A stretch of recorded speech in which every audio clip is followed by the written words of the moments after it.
Well, thank you. Thank you, Sameer. Really appreciate the quick primer on analytics. Now, there's been a lot of hype in the last couple of years about analytics, big data analytics. You go and talk to everybody. Everybody has on their resume SAS, and you have Hadoop. And people don't even know what Hadoop is, and they come and tell you, oh yeah, I know Hadoop clusters. They just know how to spell Hadoop, and they talk about, yes, I am a big data analyst. So, so my question to, and I think let's throw it to everybody. Let's starting with you, Iqbal. Is this a big hype, or is this for real? I know you gave a long talk about how this is real, but you are really practicing it out there with all the retail clients. So let's start with you. I make my living from it, so no, Yes. I will not call it a hype. I think the challenge is, as Sameer rightly pointed out, that there is no one common definition of analytics. And it's rightly so, right? I mean, those who have read Tom Davenport or anybody worth their weight in this space, we all know that it's a continuum, starting from your Excel basic reports, MIS, to optimization and forecasting, and now machine learning. All that stuff is analytics. It's just that what's the complexity, what's the data behind it, and the tools that you are using. We all used to run some basic kind of regression in Excel. Today, Excel cannot handle large quantities of data, so you use a different tool, and which means that you need people who are different in terms of their skill set, right? It is when we all, I'm not sure how old everybody else is here, but I remember the first computer that I worked on and the RAM on that, and now the hard disk of that computer is the RAM on my phone. So it just shows how technology has changed and how the definition of analytics has changed. Data was always big. Data will always stay big. The tools have changed. We can handle it today. We couldn't handle it earlier. Right. What about you, Amit? So I think I will be amazed if anybody sitting on this table will say that this isn't hype. But having said this, I will look at it a different perspective. What happens is that when we do a specific kind of work, sooner or later we will hit the saturation. I don't have any other way to improve it further. Now, how can I improve my decision making to the next step? How can I still differentiate? And I think that's where analytics come into play. And to do that, and all of us understand a bit of that, we will try to get more data, we'll try to get more information, so that I can take slightly more informed decision. That's the basic we all follow, because my saturation has happened at the stage where it is right now. Now, that's, I think, will define that this is a field which will hardly ever see in saturation or will ever cease to grow, because as soon as you saturate to a specific level, like Iqbal said, you used to make a simple logistic regression model. Now that's got saturated, commoditized. You will start thinking, oh, can I actually get some more data, which may be slightly more unstructured, and can I work with that? You will start, about 2 years back when this unstructured data thing started coming in, it was limited to social data. Now you got social data. Oh, can I actually get machine data also? Because I can still make some differentiated decision out of it, which perhaps my competition is not making. And that will perhaps keep this whole thing going in terms of improvement of overall analytics as an industry. Having said this, I also believe that for some reason, particularly the Western media has been slightly more kind on analytics as a buzzword compared to some of the other buzzword which is moving around. I don't know whether Howard paid for it or somebody paid for it, but the media was slightly more kind, which has helped us to create that kind of a gap. Because all of us has been doing analytics from the time we have been working. I don't remember anybody can ask for any question without using Excel sheet today. And all of us been doing Excel sheet. What are you doing? You are trying to find some insight from the numbers and trying to make a decision based on that. Numbers have changed. As Iqbal said, it's become bigger. You started using different tools. It become unstructured. You started building different tools. So that's how that evaluation will happen.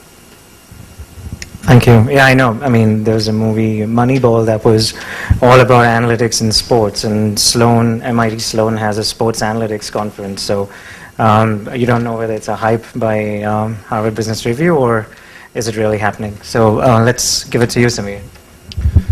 Well, I think one of the first thing I was looking at the panel and kind of taking a look. Iqbal, Amit, me, we've all worked together. So it's very difficult when you know the people to take a very contrarian view.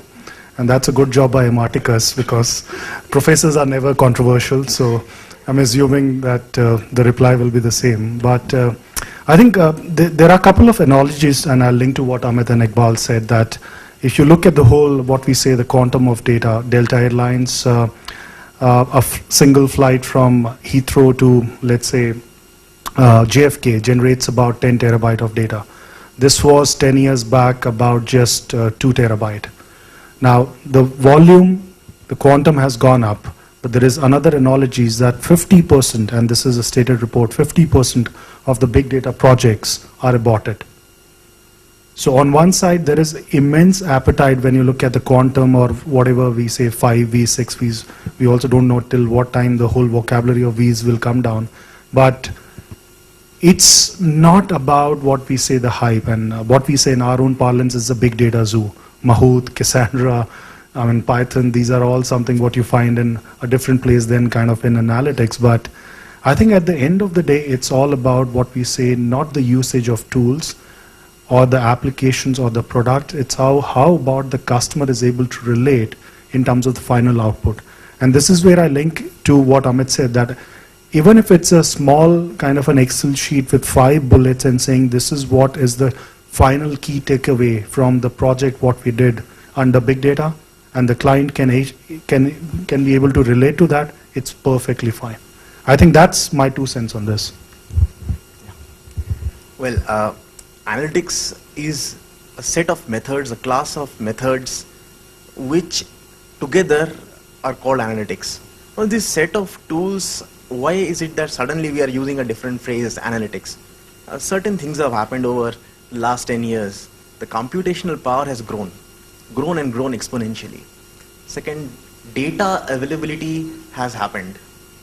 And third, there are people who now are able to create statistical models which can use the computing power and relate the data with the needs of the clients. Hence, this new field of analytics is born. So analytics is very much true, very much here to stay, and very much is going to add value to the clients if used correctly. Or else, as you know, in the story of Alice in Wonderland, Alice meets a cat. The cat asks, "Where do you want to go?" Alice says, "I don't know." Then the cat says, "Then it doesn't matter." So if you know what you want from analytics, it's a big value add.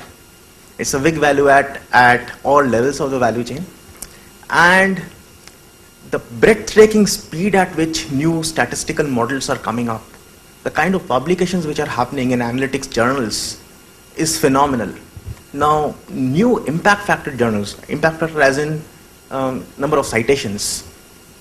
The people who read those journals, more than one impact factor, increase.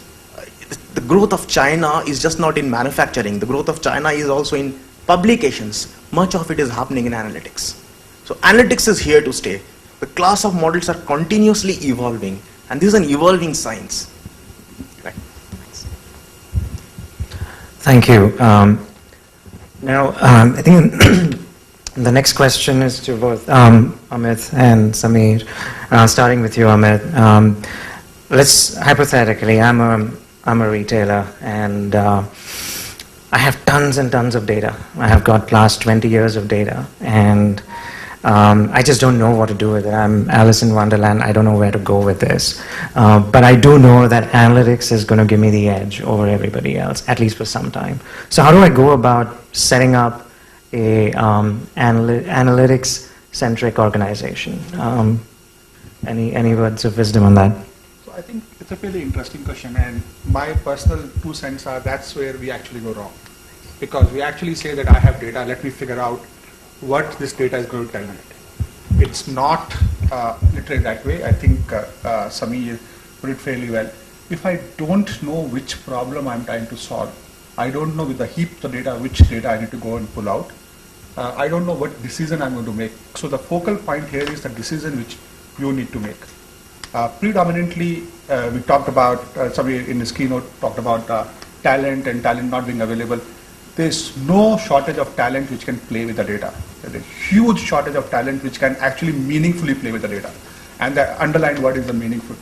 Because there are a lot of people who know SQL, there's a lot of people who know SAS, there's a lot of people who will know this and that, very different tools, because they are tool people, which is much more commoditized. But until unless they know what they are going to do, which insight they are looking for, and how that insight can actually be used in a practical way or can be applied for the business decision making, you will never get the insight which you want. And the data is so huge, as you perhaps said also, all the organizations are sitting with plethora of data. Means one thing which has happened in the last 10 years, to add what professors actually said, the computing part, the power is one part. The other power which has happened is we had this whole craze of collecting data. So we started collecting whatever we can collect. Oh, this is another thing which I can collect, let's collect it. Or this can also I can collect, let's collect it. And we started, so now my data heap is so huge, until unless I know where and how I need to dissect it, I will not get the output. And I think that's where the adoption question is, that I should know what I want to do. Means my sense is that 2 years down the line, somebody else will know more about you than you will know about yourself, undoubtedly. Because there's so much of data which you have left outside of your preview, outside of your control, and if somebody starts analyzing it, he can tell you anything and everything what you want to know about yourself, literally. And I think that's where I will say, I will not use this thing as a threat of where the analytics may actually go until unless it's been controlled and used in the way where it's actually improved the businesses. Thanks. Before I hand it over to you, Sameer, I'd like to actually have Iqbal comment on this, given your experience with Target and Lowe's and these huge organizations in retail. Can you throw some light on this? I think it's a big challenge to have an analytics-centric organization because there are three kinds of people. One who truly believe in analytics, and they are in this room, and you can see how small this room is. Then there are people who hear about this buzzword and they're like, okay, let me figure out what is it about and let me see what it can do. But majority of any organization still believes that the variance and the budget and the plan is the kind of analysis that I know, and they don't want to learn anything beyond that, unknown devil. Nobody wants to know the unknown devil.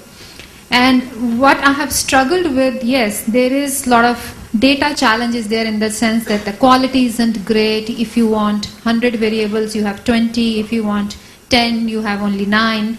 But we can get past all that. We can get the talent. Talent is not an issue. Yes, we can even get people who can meaningfully play with data. We can even convince business to figure out the problem and give it to us. But we can't force business to implement it. More often than not, a true analytic solution that can deliver value to the business means business needs to change the way it works today. Simple forecast, right? In any organization, sales department has their forecast, finance department has their forecast, HR department has their forecast. Integrated forecast seems like a dream that will probably never come true for most organizations. Is it very difficult? No. We can get an integrated forecast, but each of these teams would still have their own forecast and use that to make their business decisions. And then at the CXO level meeting, they'll be all like, it doesn't make sense to me because my numbers are X and yours are Y. And they will all track different variance and budget and plan, things like that. So I think the challenge is that unless people realize the value of true analytics and use it to make their day-to-day lives more efficient, when it truly becomes, to Sameer's points, embedded, pervasive and invisible, analytics is not successful. It's not a particular output that we can force down somebody's throat. It should be something that becomes part of our life.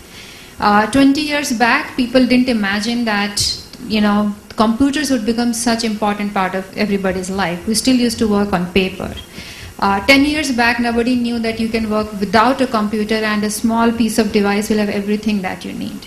But change has happened over time, and that's what needs to happen in this space, where as more people use analytics, as they show value to their peers, that's when, we truly have an analytics-centric organization. So to get to the embedded, pervasive and invisible analytics for my retail organization, how would you or Cognizant go about advising me on that? Well, I think what we have learned a simple lesson in analytics is make it simple. I think we have some problem in making this field a very esoteric field. I think to the stage where the client will say, okay, can you, I'm a retail client, the example what you said, so a simple conversation, okay, can you please tell how analytics can solve or rather augment the sales for my organization? We'll start with, okay, we can do merchandising analytics for you, we can do stockouts, we can do assortment planning, and by the way, there's something called supply chain analytics, and we will lace everything together, do upstream, downstream data, and produce results. Now that's a conversation that doesn't fly with the clients. For some reason, we always keep on saying that analytics guys need not be storytellers. They just need to understand the business, the challenge of the clients, and usually the challenge of the clients comes out in the conversation when you start a client meeting. The first 5 minutes of the client are good enough to know the pulse, what the client wants. Rest, if you're able to contextualize, relate, problem solved. Honestly, clients don't get bothered whether you use neural network or a simple logistic regression. That's your problem. If they were aware about these things, they would have done it at their own end. I think that's where the whole simplification, honestly, the words I used, we used to, I would say, back the business. We never used to convert that business into execution. So that's my piece. Thank you. Now, great. My organization is now analytics centric, and I kind of understand that I need to hire some talent. So I'm going to kind of open this out to this panel, and starting with you, Iqbal, and then kind of going all the way over to Sujoy. I want to understand what kind of talent I want to hire, I should be looking at, and of course we're going to come to Ematicus to hire all of this talent, right? And then kind of go over Amit, Sameer, and then Sujoy, if you can talk about some of the curriculum that people should be focusing on. Starting with you, Iqbal. So I will just qualify my answer with one thing. I'm neither a statistician nor a programmer, so you may want to keep that in mind while listening to what I'm saying. I have been in analytics space for past 15 years, and one thing that I have learned that, and I think Amit made that statement in Hindi very nicely, which I won't repeat here, but we need somebody who has analytical ability. SAS, statistics are, in my opinion, are tools, technologies, they can be taught. Right, the technology that we used 20 years back is not being used anymore, and a lot of people have upgraded to new technologies and new tools. But analytical ability cannot be really taught, especially not in a corporate world, because there isn't time or the bandwidth. In general, corporates don't have that kind of even infrastructure to build something like an analytical ability. So for me, the focus would be buy analytical ability. If they have technical skill set like statistics background, they know SAS or R, great. And build on the business domain, because each organization has some slight different business model. Their data has its own idiosyncrasy, so you have to learn their data variables and things like that. That would be my 2 cents. Terrific. Amit? So if I look at an ideal guy, which somehow does not exist, but I'm looking for someone who has a balanced combination of 4 skills, literally. Somebody who understands domain well, somebody who understands function well, somebody who understands technology, and he may not, I'm not saying expert in any one of them, I'm saying understand, and somebody who understands numbers. Again, I'm not at all saying that he needs to be a statistical expert or somebody who's a neural scientist or simply, now the problem is to get somebody who has all of these 4 skills is next to impossible. It's fairly rare commodity in the market space. So what you do is that you actually get more talent, and within a group of people you try to balance the skills. But if you don't have these 4 skills balanced out, chances are that whatever you may build as an analytics capability, you will not get the desired output. And all 4 of them are extremely important. Chances are that somebody who understands numbers may or may not be a statistical guy or an operation research guy or a technical guy. Somebody who understands technology may not be completely an engineer, because he needs to understand technology. And thankfully, the technologies have become far more simpler to use compared to being used by the engineer. Where we have gone, and I think some of the areas where we have struggled in the past is we have gone to figure out, one, this elusive commodity, where will it exist, because it will not exist and we all will fail. And second, we have gone wrong in terms of figuring out, oh, this is hardcore technology, or this is hardcore mathematics, or statistics, mathematics. Mathematics is still a broader term, statistics. When we become so narrow in terms of our selection or our decision making, chances are that we will end up hiring a wrong guy, kind of a thing. And that's where I will put the talent piece, what you need an analytics person. Thank you. Sameer? I'll make it outside of what Amit and Iqbal mentioned. I think what I see a gap today, and that's where on a lighter vein I say there is a lot of common linkage between politics and analytics. It's not that they're ending with CS in both the cases, but politics is all about on-the-job training. I mean, there are no training schools over there. I think the same situation I can say is for analytics. I mean, you can do any kind of a training, contextual, technical, business, model, but unless the person is able to relate on the projects, it could be even a historical set of the projects, unless the person is able to relate what it means for the client in those situations, the whole fallacy of finding a right guy or a true kind of data or data scientist will always be, as Amit said, elusive. Anecdotally, if I take an example, we did a project with a large life insurance client in Japan, first project for us last year, and we had huge challenges in terms of convincing the clients what should be the value. So we said, okay, we'll send one of our best data scientists, a guy with 18 years of experience, and he is a guy we kind of vouch across the whole categories of business he can bring value. First day in his office, I received an escalation mail from the head of that insurance saying that the guy turned late 5 minutes in the meeting and is no longer required. Now in Japan, turning late for the meeting is as criminal as anything. The guy told me, the data scientist, I did my job by turning on time. I said, you were 5 minutes late. Now that's something a training can't teach. It's not about the cultural nuances. It's all about, if you're not knowing the pulse of the client, you're not on the job in terms of the right training, these situations will bound to happen. Thanks, Sujay. If we can get some of your input on the curriculum that we would need. Yeah. Beyond what has been said, somebody who's working with analytics should be able to visualize data.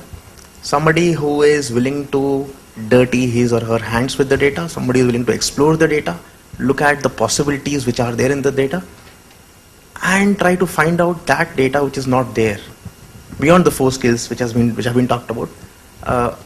An example is a project which was done with the industry. A simple logistic regression model was built, and one variable was more important than the other variables in that logistic regression equation. Now the solution to this problem is to give a weight to that variable which is more important than the other weights. Now what should be the weight? The client has not given those weights. So now either you go to the client or you go to the field or you use your own domain to understand the weights. So this is where your problem solving skill comes. This is a key skill which is required. So, so coming back to that, so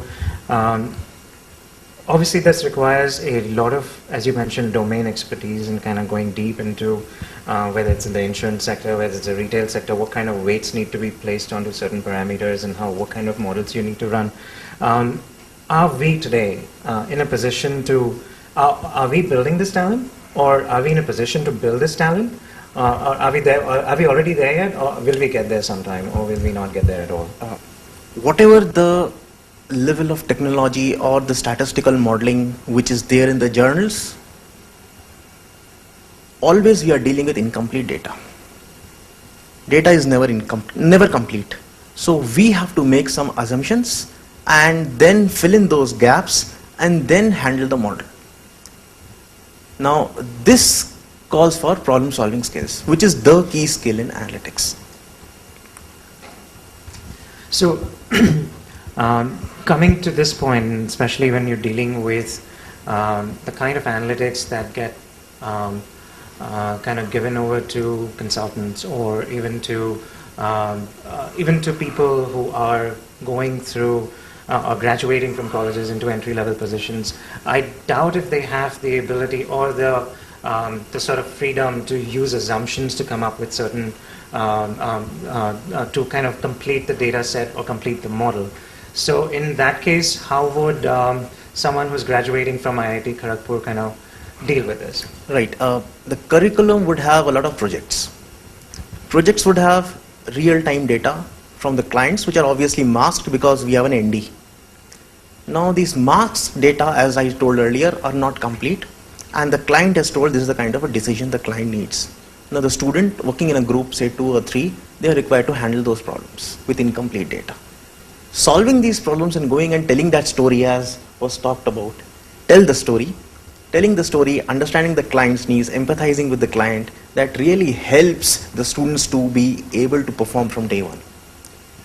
Let me give it over to you, Iqbal. In your experience of hiring talent, how do you deal with entry-level talent who doesn't have that freedom, and then is also, are you trying to develop them into something really solid in terms of analytics? So how would you go about it? I'll go back to the same thing. If you have the raw material, then all it needs is the right environment and classroom training and on-the-job experience. I am a firm believer that at least 2/3 of the training happens on the job. And I think if we see if we look at our education system, there is a lot of stress on learning, but as we as we graduate out of our schools and colleges, after that, the only things we probably read are newspaper and stuff on our tablet devices. So one thing that I've realized is that yes, if we provide in the beginning some basic training, two, if we ensure that the managers of these fresh hires are patient and are providing them with the right projects, assignments, so that these people get exposure to different elements of doing analysis, and last but not the least, create an environment where it is okay to do some research on net about a technique, or it's okay to read a book. In my first job, I was told, just get back to your basics. I mean, it was a finance job, and I had learned cash flows, but I had never done cash flows of a company, and I had to do that, and I was not able to figure out what I'm doing wrong here. So I realized that learning environment is something very critical to a field that's as changing as analytics. Things change in analytics space on a daily basis, and the talent has to stay in touch with whatever is happening, and not just your analysts, but as managers, as leaders, we should stay abreast of whatever is happening in the outside world. So 3 things: right basic training in the beginning, a lot of on-the-job projects and assignments, and last but not the least, create the right culture of learning. Great. So a lot of hunger to kind of dig deeper into what the problem is, and then being able to solve that problem. Now, in my hiring experience, we've kind of come across a lot of notions that, hey, you should only be hiring from IIT, and if you're hiring from an IIT computer science background, make sure you're hiring from IIT Bombay and nowhere else. I'm sorry, not IIT Kharagpur, but that is something that I've been told. But sorry, please go ahead. Incidentally, IIT Kharagpur has got today the highest rank in computer science in India. Terrific. I should go and change that next time somebody tells me that. But in this, and I'll give it to you, Amit, and then probably Sujoy can also rebut that. Is that true? Or is it okay to go with, say, someone with a bachelor's in operations research, and you can train that person up and kind of get them up to speed with what an IIT from Bombay or Kharagpur will be able to provide you, that kind of talent? So I think you asked this from the wrong person, because I'm a very, very strong believer that there's so much a degree can do you, but it's more about what you want to learn and how you want to learn and how you want to apply that. Obviously, IITs give you a specific environment. It helps you to learn some of the technical part of it. But as all of us were saying, I think everybody was kind of unanimous saying technical part is only so much. The differentiation comes in the non-technical, the softer part of it, which is more dependent on the individual attitude rather than the degree which he has, literally. I think also something which perhaps earlier Sujoy and Iqbal was saying, see, one of the misconception we have is that when I have an analytics talent, or let's say more specifically predictive analytics talent, we say, oh, it does not need human being because he will anyway predict what's going to happen tomorrow.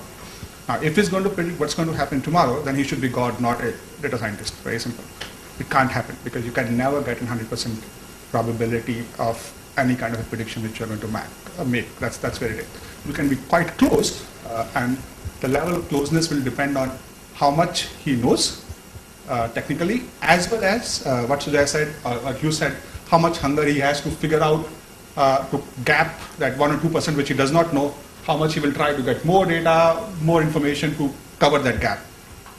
I don't think this is in any way going to replace the decision making which human beings take. It's basically an aid to decision making which all of us take. That's conception needs to be clear, because we try to automate everything and think everything will happen by automatically. That's not the catch which is going to happen. Thanks. Yes. Actually, is very true, very correct. The degree really doesn't matter.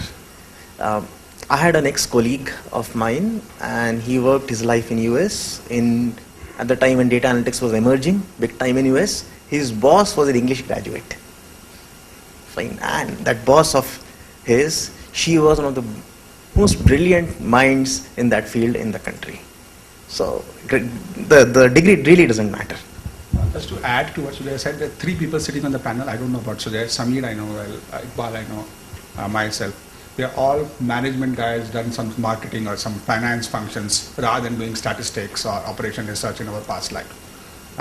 I've been doing analytics for about 17, 18 years. She's doing about 15, 17 years. Sameer is doing the same.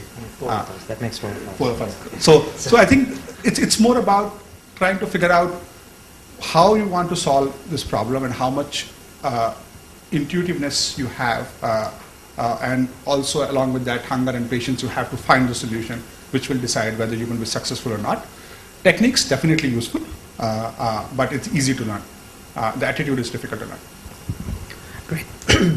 Now, Sameer, a lot of times, not a lot of times actually, one of the biggest assets that one can have as a data scientist is to be able to tell that story with what is that insight telling us about the business. How much of it, I actually had one of our customers tell us, what is all this big data and analytics? I can weave a story around the kind of insights we want and give it to the organization. So I can weave the data, I can massage the data and manipulate the data any which way and come up with the analysis that I want to show. So how much of that is true, and how much of that is kind of sort of at the surface, and beyond that there is a lot of depth to data analytics? I think it's a tough question, and the way I see this whole piece, what you mentioned, Sujoy, is I think this is one industry I keep on saying, as long as the clients are able to figure out what they want, which they aren't, and as far as the people, the talent knows what they want to do, which in most of the cases don't, I think it's a win-win situation. The day everyone figures out, but as we say, it's quite sustainable. I think there's still more, many years left, because I think it's a fantastic industry. To the point what you mentioned, I think, to me, I would say it's an evolution of analytics. The way we have seen a structured data getting into analytics, which was earlier MIS to BIDW to kind of, let's say, diagnostic to kind of prescriptive to predictive analytics, to me, a data modeler was getting into a cliche stage. Plus, we also had a lot of unstructured data with a big data kind of a, let's say, reverberation. You combine and say, okay, can I rebrand something on the data modeler side? That's where the data scientists came into the picture. Of course, the facets, the dimensions, the elements, the components change, because the industry has gone through a huge change from where we say that the data proliferation and deluge is the most complex problem for the enterprises to solve, because you can't massage, parse, filter data unless you know what exactly needs to be done. I think to me it's a remorphed format of data modeler, but the essence today is a data scientist truly is a person for me who is more agile than that data modeler who was just looking at data and saying, okay, I can fix the problem. Here it's more in a more consulting, more kind of a prescriptive manner. Where we have to go step 1 to step 2 to step 3 or to step 4, the people directly plunge into step 5. Means one of the bank in India I was working with, they have a risk model which is supposedly much more accurate than one BOFA has in America, because they build it now. And they don't have to go through all of those legacy issues of building it version 1 and the version 2 or the version 3. Some of the loyalty programs which retailers run in India is far, far superior to the loyalty programs which have been run globally. Again, because we don't have to go through that. We have seen all the learnings, and that learnings get adopted here. So I think that's where we're going to move, and that's how the industry will evolve. Sure. Thank you. Sameer? I think I'll start with the lighter side and then on the serious note, and it's a Friday, I can realize. You're cold. Okay, I'll make it quick. The lighter side is as long as the bell curves are there in the organization, people will be uneasy in analytics, and the more push of challenging the status quo will come in. That's bound to happen because I think we all know what an EA rater versus an EM rater gets, and I think that's pushing in a mode where I think the guys are saying, okay, let me stretch and challenge what I can learn. The second piece, again on the lighter side, is there got to be a training, and maybe Emoticus can help. Who can do a training for the decision maker in analytics? We always talk about the talent, but the guys who are taking decisions or the enterprises which are adopting analytics, can there be a training for them? I'll give a small example how it triggered a large analytics project in a large Indian bank, very recent. The CEO of the Indian bank got a text at 11:30 at night saying, the CEO of the Indian bank saying, would you like to apply for a two-wheeler loan? We can give you instant kind of a quick loan. Now the CEO castigated the whole team in the morning saying, if I'm spending millions on personal campaigns, recommendation engines and analytics, why the hell I'm getting a two-wheeler loan kind of a text message? That triggered a project record by itself. It was a kind of a funny situation where the CEO is getting the thing. But on the serious side, I think we continue to hold a 44% share. Analytics market, if you take the count, which is authenticated by markets and markets.com, 96 billion is the current market size. And I'm talking about embedded, pervasive, I mean, any words you want to put or acronyms over there. It would leapfrog to 125 billion by 2017 at a compounded growth rate of 25% almost. Within that, big data analytics is close to about 35 billion itself, growing at 14-15% at a CAGR piece. Now, these figures will hold good, will grow, but if you take the percentage of the share of India, it will continue to kind of be, I would say, on a supreme, numero uno kind of a position. What is important, I think what Iqbal and Amit mentioned, as long as we know how to challenge ourselves and take those leaps in terms of the next challenge, I think we are good. Professor? Adding to what they have said, there is a challenge which is coming to us from Eastern Europe, and the challenge is in model creation. Now, Eastern Europe has had a legacy of probabilists. They have been born in Eastern Europe, and they're renowned probabilists, starting from Russia to all the Slavic countries, Italy, Czech Republic, and so on. Now, at that level, we are facing a challenge. Now, there's a huge opportunity, as was mentioned. The opportunity is that we have a huge requirement in the industry, and there's a extreme need of a trainer who would be able to train the people at all levels of the value chain to be able to take up responsible positions in the industry. So that's a huge opportunity. Thank you. Thank you all. Thank you for your time. Just a few minutes for the audience to throw their questions at us. Do you have a mic? Anybody? Hi. Just as an introduction, I'm Karthik Kumar from Jardine Lloyd Thompson. I head the Knowledge Services Division at JLT in Mumbai. I was recently watching an interview with, I think this was on YouTube or something like that, with Dheeraj Rajaram of Mu Sigma in one of his do's, I guess, where he was talking about this whole concept of extreme experimentation and how the most beneficial firms are going to be those that can attempt this in the smartest and the most cost-effective manner. My question is, I mean, having heard a lot of what you were talking about, how does this get incorporated? What are the best models that organizations could be adopting, to kind of fast track this, I suppose? Let me actually throw that about extreme experimentation. Iqbal actually could perhaps talk about the target experiment we just talked about in the afternoon, and that was a case of extreme experimentation from Target. If you could just talk about that and how that could then be incorporated in some other organization. Sure. Sameer?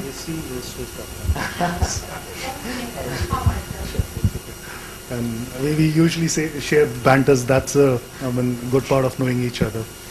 I think it's a fundamental aspect today that the industries are changing.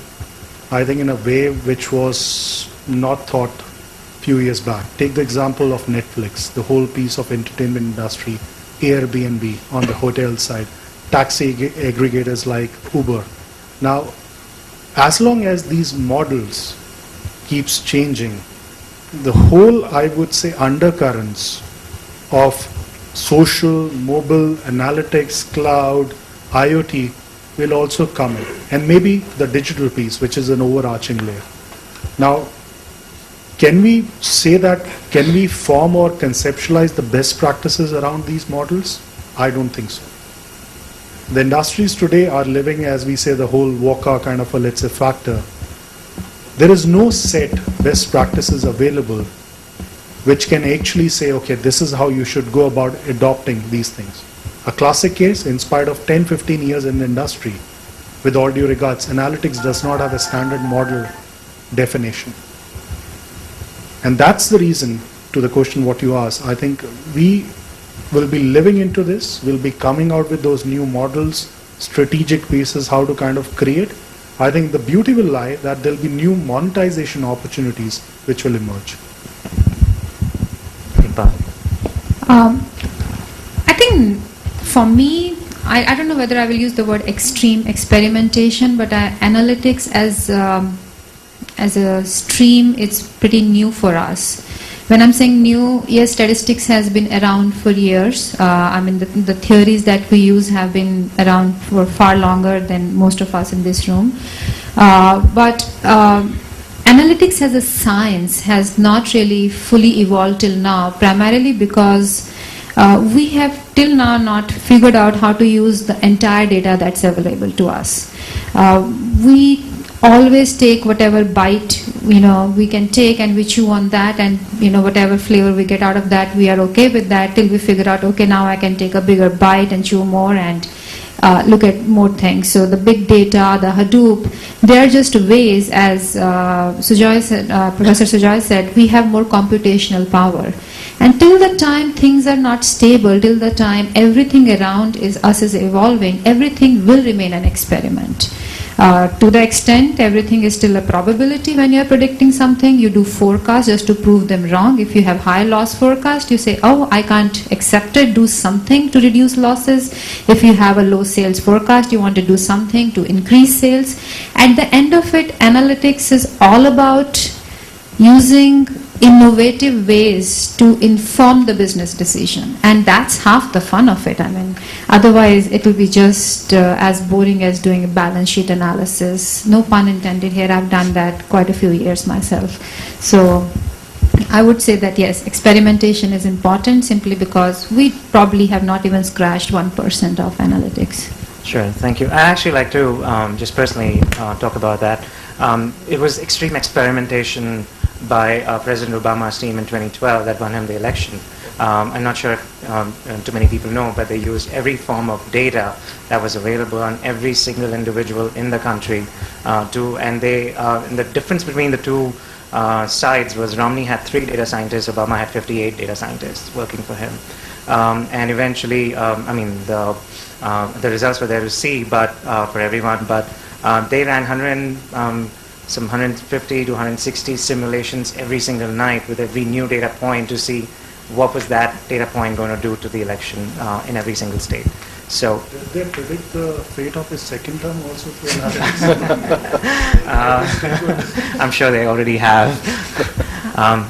I just want to add to that example. So one of the clients that I worked for is Disney, and at that point in time they were still in the process of implementing the RFID thing to be used bands for people who are entering the Disney theme parks.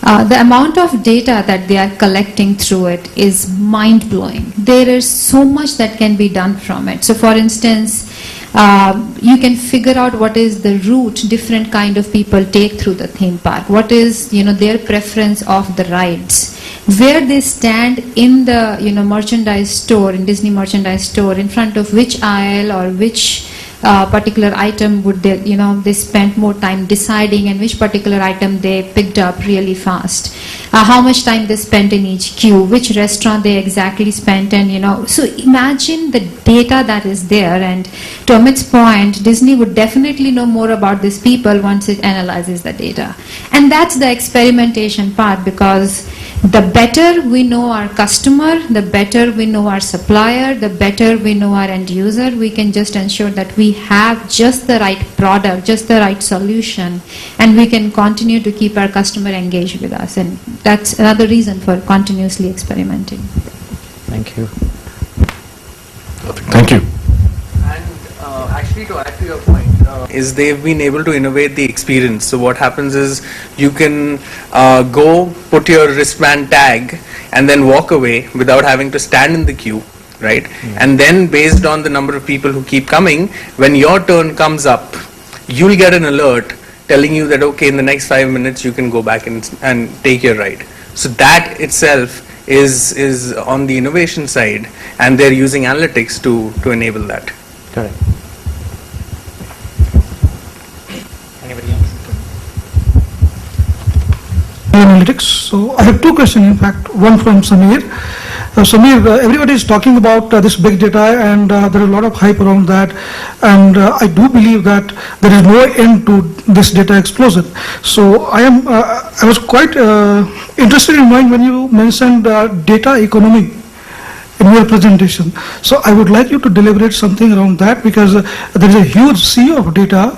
So what does the data economy mean? Because I think that is going to give a lot of direction in future, given its data explosion. And second question is to Professor, that we have seen analytics industry growing, and there is a never-ending need for this more and more analytics over there. How do you see statistics as a discipline growing? Do you see the statistics as a discipline has also grown, or you think that it is the same theoretical getting application in new area? So these two questions. Thanks. An analogy. I'm sure most of you are familiar with Mahabharata.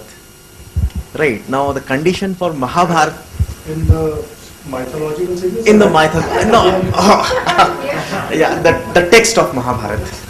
Right. So the text of Mahabharata, Vyasa conceives the text. He thinks of the text and he says, I want somebody to write the text. So who is the person who is fit to write the text? There's only one person who can write the text, and that is Ganesh. Fine. Ganesh, the Hindu god. So Vyasa goes to Ganesh and says, I'm going to dictate, you write it down. So Ganesh says, fine, I'll write it down, but there's a condition. There's a catch. I write very quickly. I'm a fast writer. Should you dictate and I complete, and then you don't have words, I'll stop writing. The Mahabharata writing ends. So what does Vyasa do? Vyasa, the moment he has to think of a new, the whole Mahabharata is a poetry, like the Iliad is a poetry. Right? So this is Indo-European poetry. So this Indo-European poetry, Vyasa is dictating, and Vyasa talks of a shlok. Ganesh immediately writes down. Then Vyasa thinks of a difficult shlok and lays down a condition that Ganesh has to understand the meaning of the shlok first, and only then he'll write it down. That's the catch. So Ganesh writes down very fast, then he dictates a very difficult shlok. He thinks for a minute, then he writes down. In the meanwhile, Vyasa has been able to think of a new shlok. Fine. So there's a competition between writing down and dictating. Similarly, there's a competition between the statistical models which are now coming in journals and the implementation of those models in, say, R packages. The journal models are coming at such a breathtaking rate that the people who are implementing those models have a lag time. Right. For example, in financial industry, our matrix is one of the most successful from ETH Zurich, the most successful package developers in financial data analytics, are package developers. But if you see the pace at which journal models come and the numerical problems, the solution to those numerical problems, there's a lag. There's a lag of say 3 months or 4 months between the statistical development and the model implementation, which means statistics is moving at a breathtaking pace. Right? We have huge new knowledge coming in statistics. So that's the answer.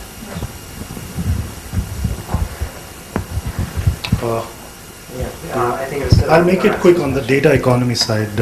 I think it's got to do with the 3 words what we mentioned, the invisible, pervasive, and the embedded analytics. And that's what Tom Davenport meant, where the decisions, as Amit and Iqbal mentioned, in terms of any business or function will be taken on the basis of analytics. It will be a key strategic differentiator, as well as the embedded nature of analytics will mean that it will straddle from not only on the, we say, the sales marketing side, but pretty much touching every function. So when you do that, where the whole tendency to look at analytics as complete pervasive becomes relevant, the whole data economy comes into the picture. And that's why we're saying that it's a time where organizations like Dell, you mentioned about big data. Now, even if I don't believe, if Dell believes and continues to give business to Cognizant Mu Sigma, we are fine. That's perfectly fine. At the end of the day, it's all about, we say, the changing norms and the words in the industry which we all can generate. But as long as Iqbal and Amit and Professor mentioned, if you are able to make an impact to whosoever is giving data to us and able to kind of relate to that problem, I think we're good on that. Yeah. Hi, I'm Suresh.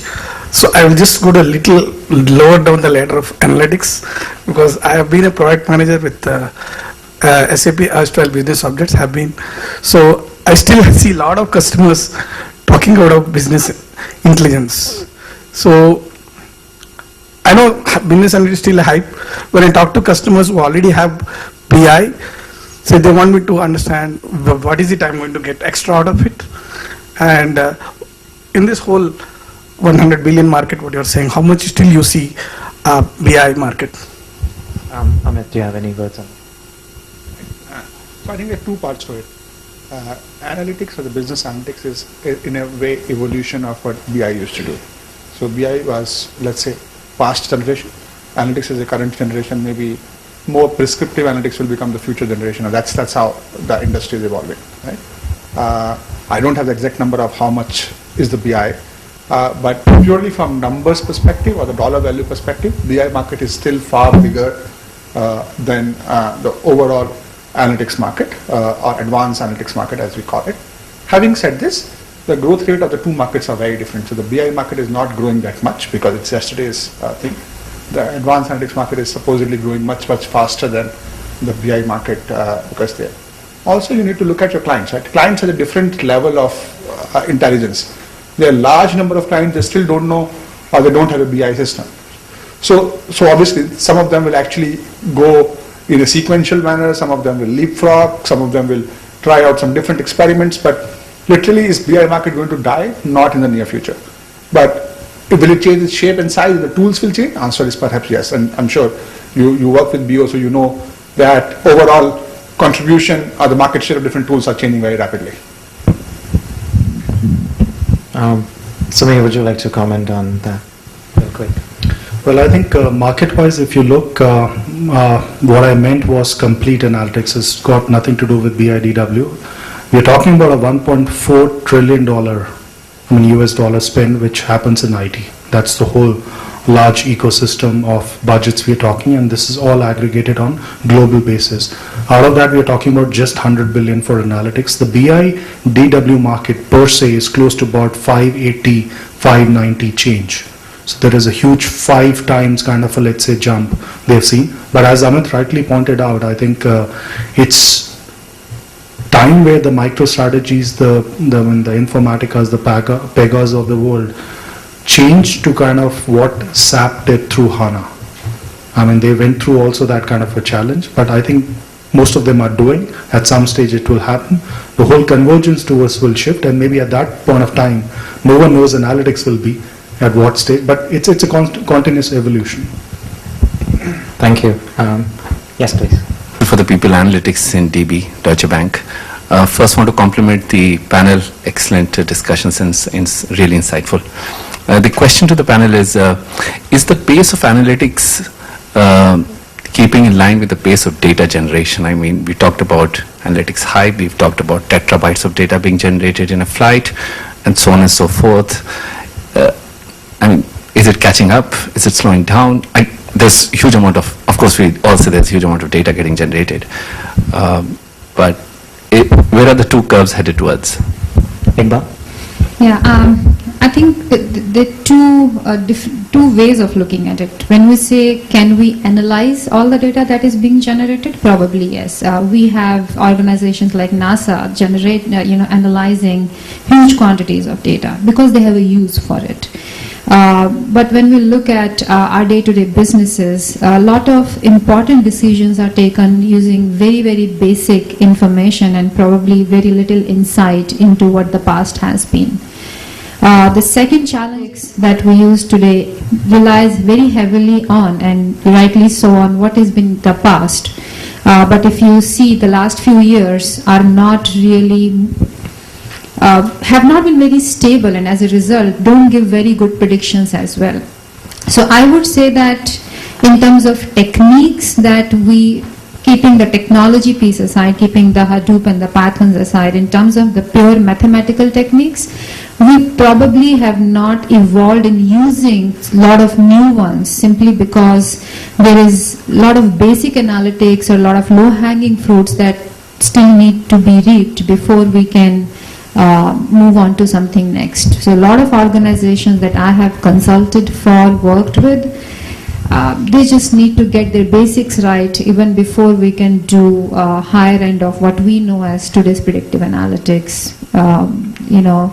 Omni-channel, multi-channel, omni-channel offer optimization, all that stuff sounds good, but even if we could solve for it, I'm not sure how most of these organizations would implement it. And I think, Ramesh, if I add 2 points in slightly maybe different perspective. One, as Iqbal said, is the pace of analytics ability to churn the data and manage the data is improving? Answer is yes, perhaps it's catching up. But the challenge is, has the adoption been changing at the same pace? Answer is no. And perhaps one of the reason is very simple. Most of us sitting here in the room run a business, either for ourselves or for someone else. If I do an extra work to churn out a decision which is going to be slightly better than what I churn out without playing with larger amount of data, what is the ROI I get? So it's all, and all of us evaluate all the decisions we take consciously or unconsciously based on the ROI.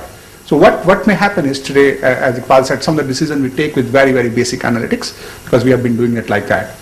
I have much more data today, and we are generating much, much higher data. Can I use the data and improve my decision? Particularly, and that's where the adoption point comes up, the delta which I feel, which I will get in terms of improvement of my decision may actually be far lower than the effort which I will spend in terms of doing it because of various reasons. And that's where the catch starts happening. How are you doing on time? I guess one last question. One last question. Go. To that, my name is Arun. I'm in the area of talent analytics. I think we need to decouple the words big data and analytics. I think there's a huge conflation of these two words, right? The way I look at it, big data is a means to an end. It's data. Hadoop is just, I look at it as, if big data is the petrol, Hadoop is the nozzle that gets it into the car and into a reasonable sized chunk, and the engine's what basically analytics is. And I think when somebody says they do, oh, I know Hadoop and so I do analytics, I think there's a huge confusion that arises because of this. how you put a structure or a name to the data. It's not the insight. Analytics is actually an insight, right? And similarly, Hadoop is a tool to manage your data. It's not in any way gives you any insight by itself. I don't know that this needs to be decoupled or not, because it's still very much inbuilt, but in terms of differentiation, that's how the differentiation exists. Means you can't generate insight, and if you can't generate insight, you have not done analytics. That's right. So analytics is more closer to insight rather than data per se. Terrific. I guess this is it. Thank you very much, Iqbal. Thank you, Amit. Thank you, Sameer. Thank you, Professor. Really appreciate your time. I hope everyone enjoyed this session as well, as much as I did. Thank you.